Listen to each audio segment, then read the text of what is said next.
ঢাকার তৃতীয় অতিরিক্ত মহানগর দায়রা জজ আদালতের এজলাস থেকে হাজতখানায় নেওয়ার পথে পুলিশকে মারধর করে পালিয়েছেন হত্যা মামলার এক আসামি। মোহাম্মদ শরীফুল ইসলাম নামের ২২ বছর বয়সী এই তরুণ রাজধানীর খিলগাঁও থানার কিশোর জিসান হোসেন হত্যা মামলার চার্জশিটভুক্ত আসামি। মামলাটি বর্তমানে সাক্ষ্য গ্রহণের পর্যায়ে রয়েছে।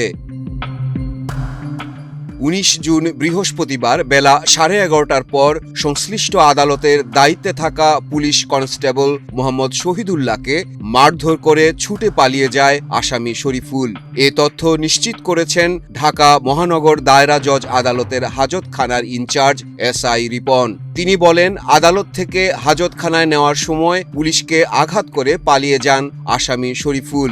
বান্ডেল থাকলে প্রতি সেনমানিতে টাকা বাঁচবে। বিকাশ সেনমানি বান্ডিল কিনে জিতুন প্রতি লেনদেনে। ডিএমপির প্রসিকিউশন বিভাগের এডিসি মাইনুদ্দিন বলেন, আসামির হাতে হাতকড়া পরানো ছিল। তিনি ধাতব কিছু দিয়ে হাতকড়া ঢিলা করে কৌশলে খুলে ফেলেন। পরে পুলিশ কনস্টেবলের হাতে আঘাত করে পালিয়ে যান।